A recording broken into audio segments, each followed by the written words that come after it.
going to start my new chapter in 12th biology, that is human reproduction.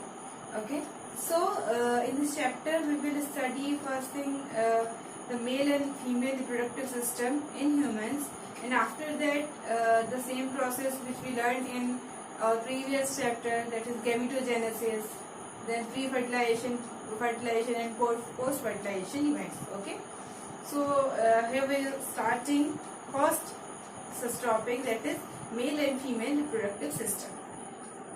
Due to lack of space, I am not able to draw the diagram, but I'll add the diagram in the video, so you may consider that. Okay, so first thing we are starting is male reproductive system, यानी कि जो human male में उनका जो reproductive system होता है, सबसे पहले हम उससे बात स्टार्ट कर रहे हैं, बिकॉज इसके बाद फिर हम फीमेल रिप्रोडक्टिव सिस्टम के बारे में बात करेंगे. ओके, सो जो मेल रिप्रोडक्टिव सिस्टम होता है, अगर हम इसको ब्रॉडली डिवाइड करें तो किस किस में ये डिवाइड हो सकता है. फर्स्ट थिंग तो ये हो गया कि जो मेन इसमें कौन सा मेन रिप्रोडक्टिव ऑर्गन जो है वो कौन सा है. उसके बाद जो सेकंड इसका डिफरेंशिएशन होगा वो ये होगा कि एक्सेसरी ग्लैंड्स को सी होती है, सॉरी एक्सेसरी, पहले हम डक्ट्स की बात करेंगे, देन एक्सेसरी ग्लैंड्स की बात करेंगे, और देन लास्ट होगा हमारा एक्सटर्नल जेनिटलिया. ठीक है, तो सबसे पहले हम बात करते हैं कि मेन रिप्रोडक्टिव ऑर्गन मेल्स में कौन सा होता है. तो वो जो मेल रिप्रोडक्टिव ऑर्गन मेन होता है वो है टेस्टिस. ओके, सबसे पहली बात ये होती है कि रिप्रोडक्टिव ऑर्गन चाहे मेल के हों चाहे फीमेल के हों, ये लोकेटेड कहाँ होते हैं, तो ये हमारी बॉडी में पेल्विस रीजन में लोकेटेड रहते हैं. ओके, बट एक डिफरेंस होता है कि मेल रिप्रोडक्टिव सिस्टम में वो ये होता है कि मेल रिप्रोडक्टिव सिस्टम का जो मेन ऑर्गन है दैट इज टेस्टिस, वो बॉडी के अंदर नहीं मिलती, हमारी एब्डोमिनल कैविटी के अंदर नहीं होता, बल्कि एब्डोमिनल कैविटी से बाहर होता है. अब इसके बाहर होने का रीजन क्या है, चलिए पहले इससे एक चीज और हम ऐड कर लेते हैं कि टेस्टिस जो हमने बोला कि ये मेल रिप्रोडक्टिव ऑर्गन है मेल, एंड ये एब्डोमिनल कैविटी के बाहर होता है पेल्विस रीजन में ही. तो इसको जो ये टेस्टिस होते हैं ये कवर्ड रहते हैं पाउच काइंड ऑफ स्ट्रक्चर से, उसे कहा जाता है स्क्रोटम, मींस एस साइलेंट रहता है, क्रोटम या स्क्रोटम आप दोनों में से कुछ भी बोल सकते हैं ऐसे. सो स्क्रोटम में ये कवर्ड रहता है, राइट. अब बात ये आती है कि मेल रिप्रोडक्टिव ऑर्गन मेन जो है वो बॉडी से बाहर क्यों, एब्डोमिनल कैविटी से मेन जो होना चाहिए वो उससे बाहर क्यों है. उसका रीजन ये है कि हमारी बॉडी का जो टेम्परेचर होता है वो जो मेल गैमीट है दैट इज स्पर्म, उसके प्रोडक्शन के लिए जो एक स्टैंडर्ड टेम्परेचर होता है उससे ज्यादा टेम्परेचर होता है हमारी बॉडी का, बट स्पर्म प्रोडक्शन के लिए टेम्परेचर थोड़ा सा लोअर चाहिए होता है. इसीलिए यही रीजन जो साइंटिफिक आज तक रिसर्चेस से सामने आया है वो यही रीजन है कि जो मेन ऑर्गन होता है मेल रिप्रोडक्टिव ऑर्गन वो बॉडी से बाहर होता है, और जो टेस्टिस के जो स्क्रोटम जो टेम्परेचर मेंटेन करे रहता है ये हमारे इनर बॉडी के टेम्परेचर से 2 ईयर से लेकर 3 डिग्री तक का लोअर रहता है. ठीक है, तो 2-3 डिग्री सेंटीग्रेड का difference is a quite good difference, जिसके कारण जो स्पर्म प्रोडक्शन होता है वो बिल्कुल नॉर्मली हो पाता है. ओके, तो ये हो गया मेन रीजन. ये एक शॉर्ट आंसर क्वेश्चन में कभी हो सकता है कि ये कहीं पर पूछ लिया जाए कि टेस्टिस बाहर मतलब होते हैं तो क्यों होते हैं, इनका रीजन क्या रहता है, राइट. अब देखिए टेस्टिस जो नंबर में होते हैं 2 होते हैं, जो ह्यूमंस होते हैं उनमें 2 टेस्टिस प्रेजेंट रहते हैं, राइट. अब हम टेस्टिस के स्ट्रक्चर को, सबसे पहले हम टेस्टिस के स्ट्रक्चर को स्टडी कर लेंगे. आपको साथ में इस वीडियो में चलते हुए डायग्राम्स दिख रहा होगा, तो डायग्राम के साथ आप जो भी मैं बोलूं उसको आप साथ में कोरिलेट करके सुनते हुए और पढ़ते हुए चलिए, राइट. सो सबसे पहली बात ये होती है कि जो टेस्टिस होते हैं इसमें इंटरनल जो अंदर फिर इसमें जाके डिवीजन होता है, इसमें अप्रोक्सीमेटली हम कह सकते हैं 250 के अप्रोक्सीमेटली कंपार्टमेंट्स अंदर डिवाइडेड रहता है, मतलब एक टेस्टिस पर टेस्टी. ओके, तो एक टेस्टिस जो है वो 250 कंपार्टमेंट के अप्रोक्सीमेटली वो उनमें डिवाइडेड रहता है, और जो ये कंपार्टमेंट होते हैं इन्हें कहा जाता है टेस्टिकुलर लोब्यूल्स. ओके, तो जो ये टेस्टिकुलर लोब्यूल्स होते हैं, पहले तो हमने ये देखी है 250 कंपार्टमेंट में तो ये टेस्टिकुलर लोब्यूल डिवाइडेड है. उसके बाद जो ये टेस्टिकुलर लोब्यूल्स होते हैं, हर टेस्टिकुलर लोब्यूल में 1 से लेके 3 तक क्या होगा, सेमनिफेरस ट्यूब्यूल्स प्रेजेंट रहती हैं. पहले तो 250 तो कंपार्टमेंट्स हो गए जिन्हें हमने कह दिया टेस्टिकुलर लोब्यूल, हर टेस्टिकुलर लोब्यूल में 1 से लेके 3 तक सेमिनिफेरस ट्यूब्यूल्स प्रेजेंट रहती हैं। ओके, अब आप इसे कंसीडर करते जाइएगा, एक के बाद एक ही चीजें ऐड होते जा रही हैं। और तो मैं डायग्राम हर चीज का ऐड करूंगी, कोशिश करूंगी जितने मैक्सिमम डायग्राम हो सके ऐड हो, सो दैट आपको वो क्लियर हो सके, राइट। तो हमने कह दिया कि 250 उसमें हो गए, मेन टेस्टिकुलर लोब्यूल हो गए, प्लस उसके बाद हमने कहा हर एक टेस्टिकुलर लोब्यूल में 1 से लेकर 3 तक सेमिनिफेरस ट्यूब्यूल हो गए। जो ये सेमिनिफेरस ट्यूब्यूल्स हैं, ये एक्चुअल में मेन वो प्लेस है या मेन वो ऑर्गन का मेन, मतलब एक टेस्टिस का मेन वो पोर्शन है जहां पर क्या प्रोडक्शन हो रहा है, स्पर्म का प्रोडक्शन हो रहा है। तो मीन्स स्पर्म का प्रोडक्शन अगर कहा जाए, देखिए नॉर्मली हमने क्या किया था, टेस्टिस में स्पर्म का प्रोडक्शन होता है, बट जब हम इसकी डिटेल स्टडी में आए तो हमने क्या कहा कि स्पर्म का प्रोडक्शन एक्चुअल में कहाँ हो रहा है, वो हो रहा है सेमिनिफेरस ट्यूब्यूल्स पे। सो सेमिनिफेरस ट्यूब्यूल्स जो होती हैं अल्टीमेटली 2 टाइप की सेल्स है इनके अंदर, जो सेमिनिफेरस ट्यूब्यूल के अंदर की बात कर रहे हैं अभी हम स्ट्रक्चर के, तो उसमें 2 टाइप की सेल्स रहती हैं। फर्स्ट जो सेल्स होती हैं उन्हें कहा जाता है मेल जर्म सेल्स, मतलब ये सेमिनिफेरस ट्यूब्यूल को लाइन करे रहती हैं, 2 टाइप की cells. Second one is Sertoli cells. Male germ cell जो होती हैं या फिर इनको स्पर्मेटोगोनिया कहा जाता है, तो स्पर्मेटोगोनिया अल्टीमेटली क्या कर रही होती हैं, अगर आगे जाके देखा जाए तो ये आगे जाके स्पर्म्स का प्रोडक्शन करती हैं। और जो दूसरा हमने बोला कि सर्टोली सेल्स क्या कर रही है, तो सर्टोली सेल्स का काम ये होता है कि ये जो भी स्पर्म का प्रोडक्शन हुआ है उसको न्यूट्रिशन देने का जितना भी काम होता है वो कौन कर रही होती है, सर्टोली सेल्स कर रही होती है। ये तो हो गया कि सेमिनिफेरस ट्यूब्यूल के अंदर के स्ट्रक्चर में जो जो सेल्स हैं उनका क्या काम है। अब हम ये देखते हैं कि जो यही हमारे सेमिनिफेरस ट्यूब्यूल्स हैं, इनके बाहर भी अब भाई ट्यूब्यूल्स है मीन्स अंदर के स्ट्रक्चर है, तो बाहर से भी तो कोई स्पेस होगा, कोई चीज होगी। तो जो बाहर का इसमें स्पेस होता है उसे इंटरस्टिशियल स्पेस हम जिसे कहते हैं, इसमें भी 2 टाइप की सेल्स मिलती हैं। एक तो स्मॉल ब्लड सेल्स होगी, ब्लड सेल्स है मीन्स ऑब्वियस सी बात है कि वो जितना भी न्यूट्रिएंट है ब्लड में जो न्यूट्रिशन होता है वो सारा पहुंचाने का काम कर रहे होंगे।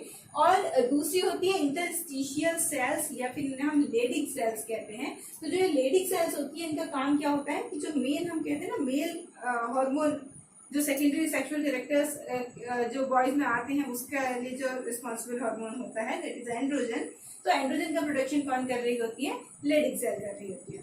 क्लियर यहाँ तक? तो लेडिक सेल का आपको हमने मेन रोल बता दिया, यहाँ पर करोगे तो ये आपका जो हो गया, ये हमने केवल टेस्टिस के बारे में बता दिया, टेस्टिस के अंदर के स्ट्रक्चर के। अब हम इसके बाद देखते हैं कि एक्सेसरी डक्ट्स कौन कौन सी प्रेजेंट है, क्योंकि देखिए टेस्टिस में स्पर्म का प्रोडक्शन हो रहा है, बट वो स्पर्म को वहां से मूवमेंट भी तो करना है, वो वहीं पर नहीं रहेगा, उसका मूवमेंट होना है। तो उसके मूवमेंट के लिए कौन कौन सी डक्ट्स हैं, उन सबको हम एक्सेसरी डक्ट्स कहते हैं। तो एक्सेसरी डक्ट्स में देखें तो सबसे पहले जिसकी बात आती है वो होती है रेटेड टेस्टिस। ठीक है, तो रेटेड टेस्टिस हो गई। सेकंड जो आती है वो आती है वासा इफ्रेंशिया, उसके बाद आती है एपिडाइडमिस, उसके बाद आती है वासा डिफरेंस। ठीक है, तो सबसे पहले हम इसमें बात कर लेते हैं रेटेड टेस्टिस की। तो जो सेमिनिफेरस ट्यूब्यूल्स हमने बात करा था अभी की टेस्टिस का मेन जो पोर्शन है जहाँ पर की स्पर्म प्रोडक्शन हो रहा है, जो सेमिनिफेरस ट्यूब्यूल्स होती हैं, आपको डायग्राम में भी ये शो हो रहा होगा कि सेमिनिफेरस ट्यूब्यूल्स किसमें ओपन हो रही हैं, आपकी जो हमारी फर्स्ट एक्सेसरी डक्ट है यानी कि रेटेड टेस्टिस। ठीक है, तो रेटेड टेस्टिस में जब ये ओपन हो रही है उसके बाद ये किसके थ्रू ओपन हो रही होती है, ये मीन्स पहले ये होंगे रेटेड टेस्टिस में ओपन, रेटेड टेस्टिस से ये कहाँ पहुंचेगी, वासा इफ्रेंशिया में पहुंचेगी। जो ये वासा इफ्रेंशिया वाला पोर्शन है ये होता है ओपन फिर एपिडाइडमिस में। पहले वो जो है इसका एक सीक्वेंस है, लाइक सबसे पहले तो हमने कह दिया कि हमने टेस्टिस है, टेस्टिस के बाद हमने सीधे से बोल दिया rete testis, then rete testis के बाद ये आया वास इफ्रेंशिया, वास इफ्रेंशिया के बाद आया एपिडाइडमिस। सो जो एपिडाइडमिस का स्ट्रक्चर है ये एक ओर से देखा जाए तो जो प्रॉपर टेस्टिस का स्ट्रक्चर है उसके पोस्टीरियर साइड से ये कंप्लीटली उसके साइड बाय साइड चलता हुआ ऊपर को जा रहा है। ओके, ये हो गया एपिडाइडमिस का। एपिडाइडमिस के बाद में ये ओपन होते हैं वास डिफरेंस में। तो वास डिफरेंस जो है ये यहाँ से अपर साइड को चढ़ना शुरू करती है, अपर साइड को, हमारे जो बॉडी के पोर्शन में अपर को, और ये पूरे के पूरे वहां से यूरिनरी ब्लैडर तक जा रही है। यूरिनरी ब्लैडर को क्रॉस करते हुए देन ये फिर नीचे को मूव करती है। तो वहां से जब ये यूरिनरी ब्लैडर को क्रॉस कर रही है तो उसके बाद यहाँ पर सबसे पहली चीज तो ये होती है कि सेमिनल वेसिकल एक एक्सेसरी ऑर्गन है, उससे इसको एक डक्ट मिलती है जो इसमें मतलब आके जुड़ रही होती है।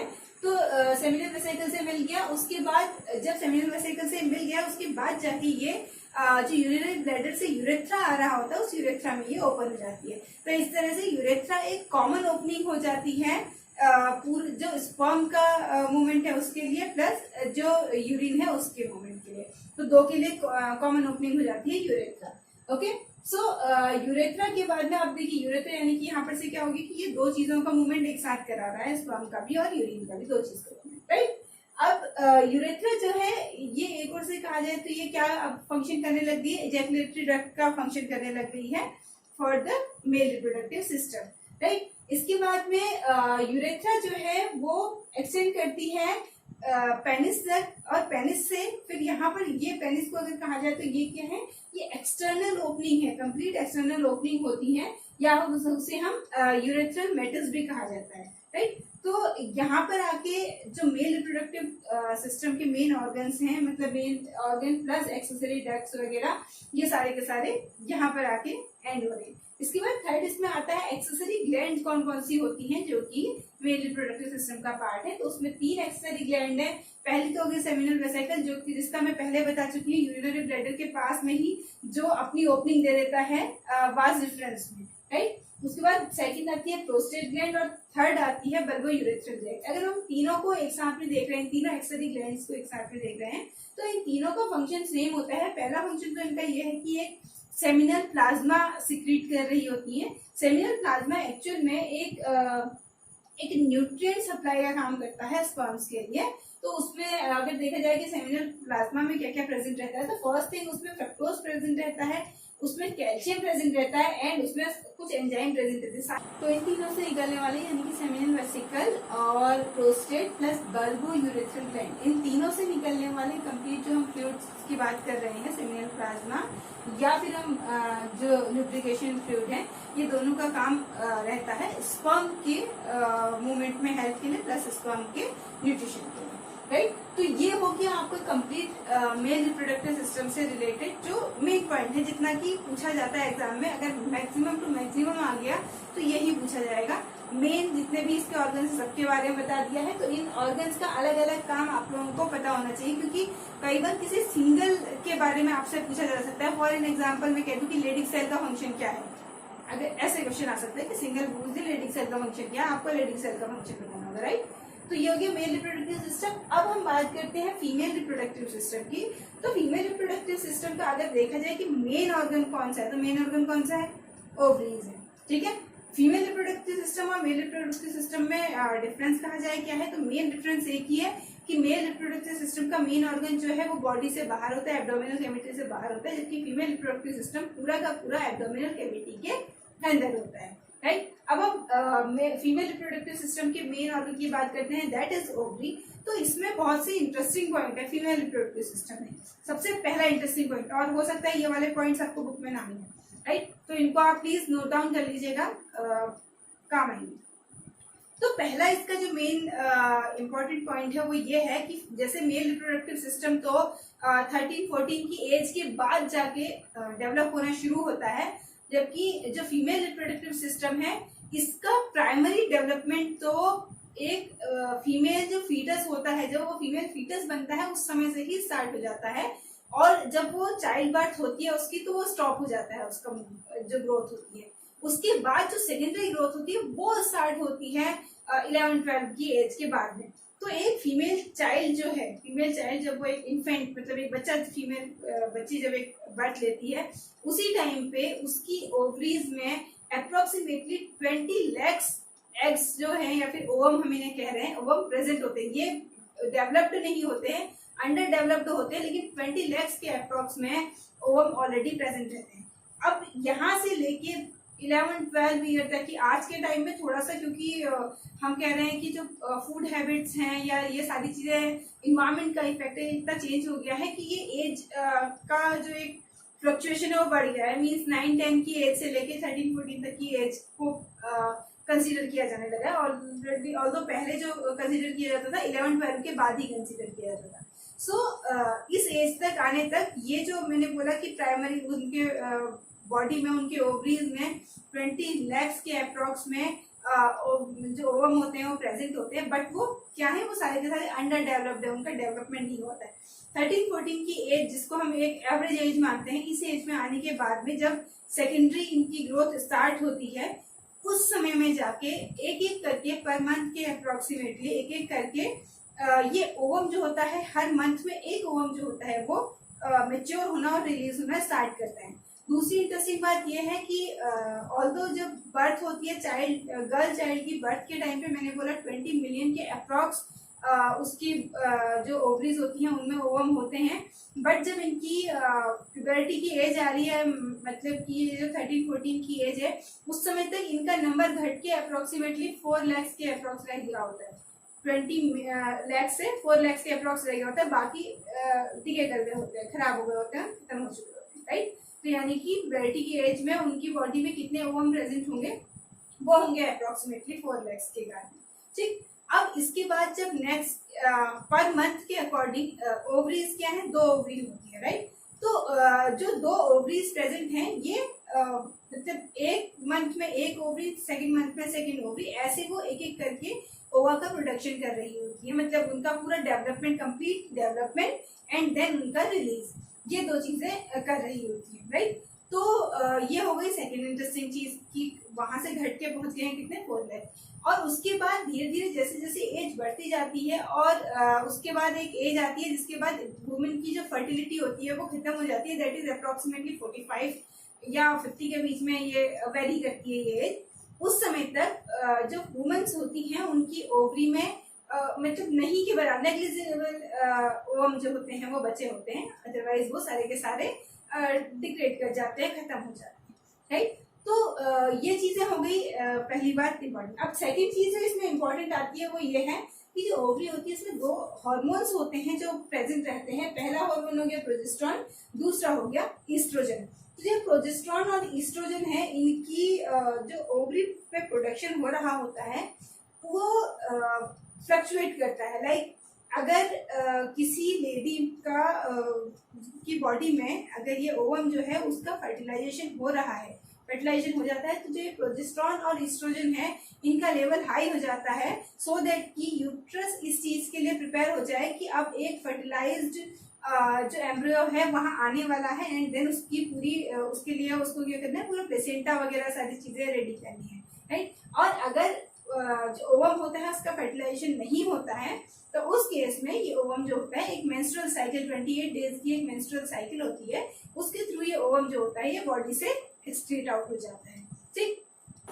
सो ये हो गया ओवरी के बारे में। अब ओवरी के बाद जो सेकेंड स्ट्रक्चर इसमें आता है दैट इज ओविडक्ट, और इसे कहा जाता है फेलोपियन ट्यूब, ठीक है। फेलोपियन ट्यूब या ओविडक्ट, ये क्या है, ये ओवरी के सबसे नियर बाय मिलने वाला स्ट्रक्चर है, सबसे नजदीक होता है, जुड़ा हुआ नहीं होता, नजदीक होता है, 2 अलग अलग वर्ड है, ठीक है। तो ये बहुत नियर बाय स्ट्रक्चर होता है। वैसे अगर ये देखा जाए कि ओवरी कैसे मीन्स अपने प्लेस पे वो कैसे अटकी है, तो वो उसके अटकने का रीजन ये होता है कि जो यूट्रस होती है लेडीज की बॉडी में, जो यूट्रस होती है, अभी उस ऑर्गन तक आएंगे हम, उस यूट्रस की साइड से एक एपिथेलियल टिश्यूज का एक लाइनिंग गई होती है जो कि ओवरी को अपनी जगह पे अटकाए रहती है। मीन्स यूट्रस से ओवरी की ओर को एपिथेलियल टिश्यू का एक पूरी लाइनिंग टाइप की होती है जो उन दोनों को जोड़े रखती है, राइट। जोड़े रखती है मतलब केवल बांधने के लिए जोड़ा है, इंटरनल उनके बीच में कोई डायरेक्ट वे नहीं है, ओके। तो केवल ये होता है कि एक टिश्यूज ने उनको बांध रखा होता है, 2 को, यूट्रस को और जो ओवरी होती है उनको। अब बात आती है, हम आ गए हैं जो सेकेंड उसमें कि जो ओविडक्ट या फिर फेलोपियन ट्यूब है। तो जो ओविडक्ट या फेलोपियन ट्यूब है ये 3 मेन पोर्शन इसके होते हैं, 3 मेन पोर्शन से मिलकर बनी होती है। First one is infundibulum. तो इन्फेंटिबुलम क्या है, ये ओवरी के सबसे नजदीक का स्ट्रक्चर होता है, और जो इन्फेंटिबुलम स्ट्रक्चर है इसके सबसे जो आगे का स्ट्रक्चर होता है जो ओवरी के सबसे नजदीक होता है उसको फिमरी बोला जाता है। ये फिमरी मीन्स कुछ फिंगर लाइक ऑफ स्ट्रक्चर होते हैं, जैसे फिंगर्स हैं, ऐसे ही टाइप ऑफ स्ट्रक्चर होता है जो कि ओवरी के सबसे नजदीक पे होता है, राइट। अगर यहाँ पर उसे कोशिश करूँ दिखाने की, तो लाइक ये अगर ओवरी है तो यहाँ पर रहेगा ये जो स्ट्रक्चर है, दिस वन, इसे हम कह रहे हैं फिमरी, ठीक है। तो फिमरी स्ट्रक्चर हो गया ये। अब देखिए हमने कहा कि ये डक्ट, अगर हम इसे कह रहे हैं, डक्ट कहने का मीनिंग है कि इसके थ्रू ही ओवा का पैसेज होना चाहिए, राइट। लेकिन मैंने आपको जो दिखाया है, ओवरी अलग दिखा रखी है, फिमरी अलग दिखा रखा है, इन दोनों के स्ट्रक्चर में गैप है। तो अब बात यह आती है कि अगर गैप है तो फिर ओवा का ओवम जो है उसका मूवमेंट होता कैसे। तो उसके पीछे जो मेन स्टोरी है वो कुछ इस टाइप की है कि जो फिमरी का स्ट्रक्चर होता है नॉर्मली, ऑब्वियसली ये क्या है, ये बहुत उससे डिस्टेंस में रहता है, फिमरी का स्ट्रक्चर होता है। बट जब ओव्यूलेशन का टाइम होता है, मींस जो मैंने कहा कि 28 डेज की साइकिल है, उसमें से 14-15 डेज, 14th या 15th जो डे होता है, उस डे को जो ओवम होता है उसका मूवमेंट हो जाता है ओवरी से बाहर को, ठीक है। तो उस टाइम पे क्या होता है, जैसे कि जिस टाइम पे ओवम का मूवमेंट होना होता है, सेम टाइम पे जो कुछ ऐसे होते हैं, कुछ जो सेक्स हार्मोन्स होते हैं फीमेल में मिलने वाले, वो इन फिंगरी का जो स्ट्रक्चर बनाया है मैंने, फिंगर लाइक स्ट्रक्चर जिसे मैं कह रही हूँ, फिंगर लाइक क्या मतलब, और भी फिंगर से भी और कुछ और डेंस टाइप का स्ट्रक्चर समझिए। तो उसको क्या कर देते हैं कि उस जो वो जो फीमेल सेक्स हार्मोन सिक्रीट होते हैं उसके कारण जो ये फिमरी का स्ट्रक्चर होता है ये स्वेल हो जाता है। अब देखिए नॉर्मल है, ठीक है, डिस्टेंस है, बट वो जो स्वेल करेगा तो वो फुल क्या है, वो बढ़ जाता है। तो वो इतना बढ़ जाता है कि वो ओवरी के बिल्कुल पास तक पहुंच जाता है और उसके ऊपर एक जेंटल मतलब आप कह दीजिए एक जेंटल टच से वो उसको लगातार टच कर रहा होता है फिमरी का स्ट्रक्चर ओवरी को।